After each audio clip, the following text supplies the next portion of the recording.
세대 차이를 극복하는 부모 대화법 3가지 노하우. 혹시 요즘 자녀나 배우자와 대화할 때마다 서로 상처만 주고받고 계시지는 않나요?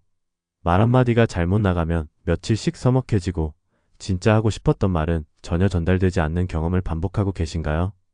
전국 1만 명의 중장년층을 대상으로 한 최근 조사에서 78%가 가족과의 소통에 어려움을 겪고 있다고 답했습니다.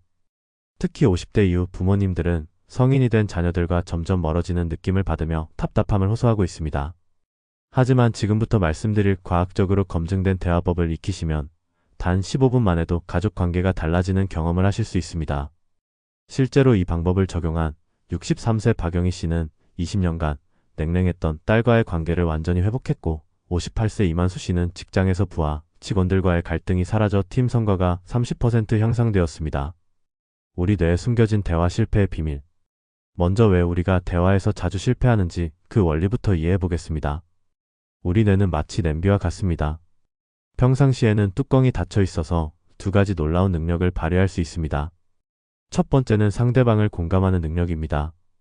예를 들어 옆집 할머니가 울고 계시는 모습을 보면 아, 무슨 슬픈 일이 있으셨구나라고 즉시 알아차릴 수 있죠. 두 번째는 문제를 해결하는 능력입니다. 그 할머니께 다가가서 어머니 무슨 일이세요? 제가 도울 일이 있을까요? 라고 자연스럽게 위로의 말을 건넬 수 있습니다. 하지만 화가 나거나 스트레스를 받으면 어떻게 될까요? 뇌의 뚜껑이 열리면서 이 2가지 소중한 능력이 순식간에 사라져버립니다. 마치 끓는 물에서 김이 모락모락 올라오듯 우리의 이성적 판단력이 증발해버리는 것입니다. 뚜껑이 열릴 때 나타나는 6가지 치명적 실수. 뇌의 뚜껑이 열린 상태에서 우리는 자동적으로 그리고 무의식적으로 6가지 파괴적인 말을 하게 됩니다. 이것은 마치 감기에 걸리면 기침이 나오는 것처럼 자연스러운 현상이지만 관계에는 치명적인 독이 됩니다. 첫 번째는 판단입니다. 내가 잘하고 있다고 생각해? 이것밖에 못하겠어? 와 같은 말들이죠. 65세 최순자 씨는 대학생 손녀에게 요즘 애들은 정말 버릇이 없어라고 말한 후 1달 동안 연락이 끊어진 경험이 있습니다. 두 번째는 비난입니다. 너 누구 닮아서 그러냐? 우리 집에 너 같은 애가 없다는 식의 표현들입니다. 이런 말은 상대방의 존재 자체를 부정하는 것과 같아서 가장 깊은 상처를 남깁니다. 세 번째는 강요입니다. 똑바로 해라. 좋은 말할 때라든지 할래? 안 할래? 그냥 할래? 와 같이 선택권을 박탈하는 말들입니다. 59세 김대호 씨는 아들에게 이런 식으로 말했다가 아버지랑은 더 이상 얘기하고 싶지 않다는 말을 들었습니다. 네 번째는 비교입니다. 옆집 아들은 이렇게 하는데 너는 왜 그러니? 내 친구들 한번 봐라. 너 같은 애가 있니? 라는 표현들이죠. 이런 비교는 마치 자존감에 칼을 꽂는 것과 같습니다. 다섯 번째는 당연시입니다. 너 몇 살인데 이런 것도 모르니? 이런 건 기본 아니야? 와 같은 말들입니다. 특히 직장에서 후배들에게 이런 식으로 말하면 상대방은 무능력하다는 느낌을 받게 됩니다. 마지막 6번째는 합리화입니다. 기분 나빠하지 마. 다 너 위해서 하는 말이야 라고 마무리하는 것입니다. 이것은 마치 상처를 내놓고 아프지 않다고 강요하는 것과 같습니다. 상처받은 마음이 만들어내는 악순환. 인간의 마음에는 한 가지 특별한 메커니즘이 있습니다. 바로 상처받으면 상처를 주고 싶어 한다는 것입니다. 이것은 마치 뜨거운 것을 만졌을 때 반사적으로 손을 떼는 것과 같은 자연스러운 반응입니다. 61세 오정숙 씨의 사례를 들어보겠습니다. 어느 날 남편이 당신은 요리할 때 좀 생각을 하면서 하면 안 되겠어? 라고 말했습니다. 오 씨는 그 순간 30년간 가족을 위해 음식을 만들어 온 자신의 노력이 무시당한 느낌을 받았습니다. 그래서 그럼 당신이 해보세요. 매일 뭘 해드릴지 고민하는 게 얼마나 힘든지 알기나 해요. 라고 맞받아쳤습니다. 이렇게 시작된 말다툼은 결국 서로가 서로에게 상처를 주는 악순환으로 이어졌습니다. 남편은 당신도 참 답답한 애라고 했고, 오 씨는 그럼 당신은 뭐가 그렇게 똑똑해요? 라고 응수했습니다. 결국 둘 다 며칠 동안 말을 하지 않게 되었죠. 뚜껑이 열린 상대방을 다루는 현명한 방법. 그렇다면 상대방의 뚜껑이 열렸을 때 우리는 어떻게 대응해야 할까요? 여기에는 과학적으로 검증된 3단계 방법이 있습니다. 첫 번째 단계는 상대방이 실제로 하고 싶었던 말을 찾아주는 것입니다. 예를 들어 직장 상사가 야, 너 생각이 있어 없어? 라고 말했다면 이것은 정말로 생각의 유무를 묻는 것이 아닙니다. 대부분 화가 나서 나도 모르게 나온 말이죠. 이때 부장님, 제가 생각이 없다고 들었는데 제가 잘 들은 게 맞습니까? 라고 다시 물어보는 것입니다. 그러면 상대방은 자신이 한 말을 다시 듣게 되면서 아, 그게 아니고 왜 일을 이렇게 했냐는 거야 라고 진짜 하고 싶었던 말로 바꾸게 됩니다. 두 번째 단계는 시간을 주는 것입니다.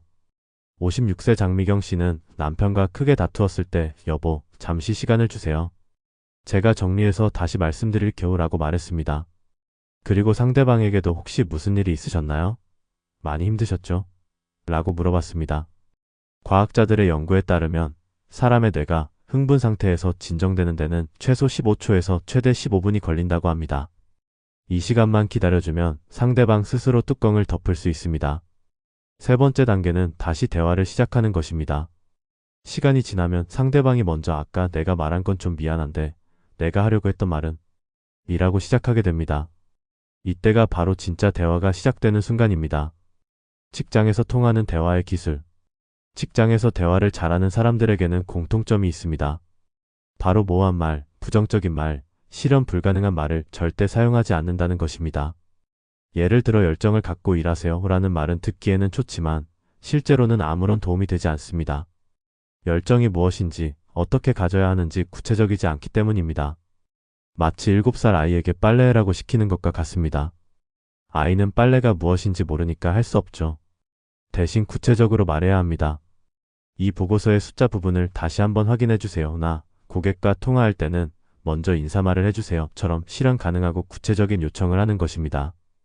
62세 한철민 씨는 이 방법을 적용한 후 놀라운 변화를 경험했습니다. 예전에는 부하 직원에게 좀 더 적극적으로 해라고 막연하게 말했지만 이제는 이 프로젝트에서 당신의 아이디어를 3개 정도 제안해주세요 라고 구체적으로 요청합니다. 결과적으로 팀원들의 만족도가 크게 높아졌습니다. 절대해서는 안 되는 3가지 독성 표현. 직장이나 가정에서 절대 사용해서는 안 되는 치명적인 표현들이 있습니다. 이런 말들은 마치 관계에 독을 푸는 것과 같습니다. 첫 번째는 존재를 부정하는 말입니다. 당신 없어도 된다, 여기서 나가라와 같은 표현들이죠. 이런 말은 상대방의 존재 가치 자체를 부정하는 것이어서 회복하기 어려운 상처를 남깁니다. 두 번째는 책임을 회피하는 말입니다. 내가 시작했으니까 내가 끝까지 책임져와 같은 식으로 모든 부담을 상대방에게 떠넘기는 것입니다. 이런 말을 들으면 상대방은 극도의 부담감과 고립감을 느끼게 됩니다. 세 번째는 사회적 평가를 위협하는 말입니다. 너 요즘 소문 안 좋더라와 같은 표현이죠. 이런 말은 스트레스 호르몬인 코르티솔을 급격히 올려서 상대방을 극도로 불안하게 만듭니다. 64세 김영수 씨는 팀장으로 승진한 후 부하 직원들에게 김 팀장 오고 나서 조직 문화가 엉망이라는 말이 들린다고 말했습니다. 그 결과 60명의 팀원 모두가 위축되어 아무도 자유롭게 의견을 말하지 못하는 상황이 되었습니다. 누가 그런 말을 했는지도 모르는 상황에서 모든 팀원이 서로를 의심하게 된 것입니다. 가족 대화를 위한 특별한 원칙. 가족과의 대화에는 특별한 원칙이 있습니다. 바로 모든 대화를 2가지 카테고리로 나누어 보는 것입니다. 하나는 부탁이고 다른 하나는 감사입니다. 놀랍게도 인간이 하는 모든 말은 이 2가지 범주에 속합니다. 예를 들어 자녀가 아빠는 맨날 바빠서 나한테 해준 게 뭐 있어? 라고 말했다면 이것을 감사의 표현으로 볼 수는 없겠죠. 그렇다면 부탁인 것입니다. 이 말을 돌려보면 아빠 나한테 시간 좀 내주세요. 아빠랑 하고 싶은 것들이 많아요 라는 의미입니다. 또 다른 예로 어머니께 비싼 명품 가방을 선물했을 때 이놈아 내가 얼마나 번다고 벌써부터 이렇게 돈을 펑펑 써? 라고 말씀하셨다면 이것도 감사의 표현입니다. 아들아 고맙다. 엄마가 이거 들고 다니게라는 의미인 것입니다. 이런 식으로 가족의 말을 돌려서 해석해보면 서로에 대한 이해가 깊어지고 불필요한 오해를 줄일 수 있습니다. 자녀 교육에서 가장 중요한 2가지. 자녀와의 관계에서 가장 중요한 것은 2가지입니다. 첫 번째는 아이가 힘들다고 말할 때 그 감정을 인정해주는 것입니다. 이를 타당화라고 부르는데 아이의 감정을 있는 그대로 받아주는 것입니다. 힘들겠구나, 정말 속상했겠네와 같은 말로 아이의 감정을 인정해주면 나중에 아이가 성장해서도 다른 사람의 감정을 공감하고 자신의 마음을 이해하는 능력이 발달합니다. 두 번째는 아이가 싫다고 말할 때 한 번만 호기심을 가지고 그 이유를 물어보는 것입니다.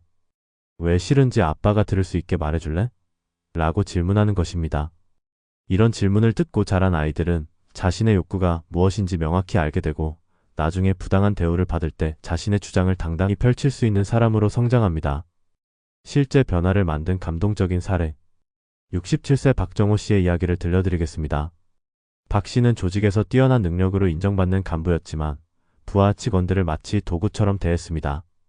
요즘 애들은 생각이 없어서 시키는 일만 똑바로 하면 된다는 것이 그의 철학이었죠. 어느 날 교육에서 칭찬할 사람을 떠올려 보라고 했을 때 박 씨는 수십 명의 부하 직원 중 단 한 명도 떠올릴 수 없었습니다. 심지어 집에서도 자신의 자식을 칭찬할 일이 없다고 했습니다. 그때 어린 시절 기억을 하나 떠올렸습니다. 퇴근 후 아파트 현관 버튼을 누르면 어린 딸이 파자마를 입고 뛰어내려와서 아빠와 함께 아이스크림을 사 먹고 엘리베이터를 타고 올라갔던 추억이었습니다.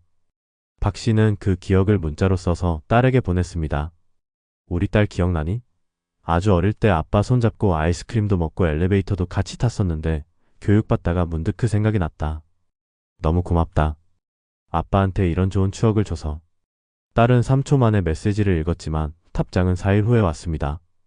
그 답장의 시작은 날 살린 우리 아빠에게였습니다. 딸은 그동안 우울증으로 고생하고 있었고 심지어 죽고 싶은 마음까지 들어서 학교도 가지 않고 버스 정류장에 앉아 있었다고 했습니다. 바로 그때 아빠의 문자가 온 것입니다. 딸은 그 메시지를 받고 자신도 그날을 기억한다며 아빠가 자신에게 힘을 줘서 고맙다는 긴 편지를 보냈습니다. 박 씨는 이 경험을 통해 고마움을 표현하고 칭찬을 하는 것이 조직과 인생에 왜 필요한지를 깨달았다고 했습니다. 그날 밤 부녀는 끌어안고 함께 울었습니다. 행복한 사람들의 숨겨진 말습관. 행복한 중장년층에게는 공통된 말습관이 있습니다. 바로 인지조절 전략이 매우 긍정적이라는 것입니다. 쉽게 말하면 어려운 일을 경험해도 괜찮아. 우리 방법이 있을 거야 라는 희망적인 말을 잘한다는 것입니다. 길을 걷다가 넘어졌을 때 아씨, 오늘 재수 없네라고 말하는 사람이 있는 반면 야, 오늘 액땜했다. 이 정도로 다치지 않아서 다행이다라고 말하는 사람도 있습니다. 이런 긍정적 재해석 능력이 뛰어난 사람들은 대화도 훨씬 잘합니다. 반면 불행한 사람들은 해석의 왜곡성이 매우 높습니다. 예를 들어 과장님, 오늘 반가워요 라는 인사를 들었을 때 이 사람이 나를 만나서 반가워하는구나 라고 받아들이는 대신 반갑지도 않으면서 왜 저러지? 뭘 시키려고 저러나? 라고 의심하는 것입니다. 이런 불신의 신념을 가진 사람들은 좋은 의도의 행동도 모두 의심의 눈초리로 바라봅니다. 커피를 사주면 왜 사줬지? 나를 뭔가 이용하려는 건 아닐까? 라고 생각하는 것입니다. 대화 실력 향상을 위한 실전 훈련법. 대화 실력을 빠르게 향상시키는 방법이 있습니다. 바로 문제는 이거야 라는 말 대신 나에게 중요한 건 이거야 라는 표현으로 바꾸는 연습을 하는 것입니다. 예를 들어 자녀를 보면서 넌 왜 이렇게 게을러? 문제는 게으르다는 거야 라고 말하고 싶을 때가 있습니다. 하지만 이렇게 말한다고 해서 아이가 부지런해지지는 않습니다. 대신 재현아, 아빠한테 중요한 건 우리가 함께 사는 거실이 깨끗했으면 좋겠어. 그러니까 내가 먹은 건 치워줬으면 좋겠어 라고 구체적으로 요청하는 것입니다. 이런 연습을 계속하다 보면 상대방을 판단하는 대신 자신의 욕구를 명확히 전달하는 능력이 향상됩니다. 60세 이영희 씨는 이 방법을 3개월간 연습한 결과 남편과의 갈등이 90% 줄어들었다고 합니다. 당신이 지금 당장 실천해야 하는 이유. 혹시 나이가 이제 50대, 60대인데 지금 와서 대화법을 바꾸는 게 의미가 있을까? 라고 생각하고 계신가요? 사실 지금이야말로 가장 중요한 시기입니다. 첫째, 은퇴 후 가족과 보내는 시간이 급격히 늘어납니다. 직장에서 보내던 하루 8시간 이상을 이제 집에서 보내게 되는데 이때 가족과의 관계가 좋지 않으면 매우 힘든 노후를 보내게 됩니다. 둘째, 자녀들이 이제 성인이 되어 자신의 인생을 살아가는 시기입니다. 이 시기에 관계를 회복하지 못하면 영영 멀어질 수 있습니다. 실제로 많은 노인분들이 자식과 연락도 안 하고 지낸다며 외로움을 토로하고 있습니다. 셋째, 손자, 손녀들과의 관계도 고려해야 합니다. 좋은 대화법을 익히면 손자, 손녀들에게도 멋진 할아버지, 할머니가 될 수 있습니다.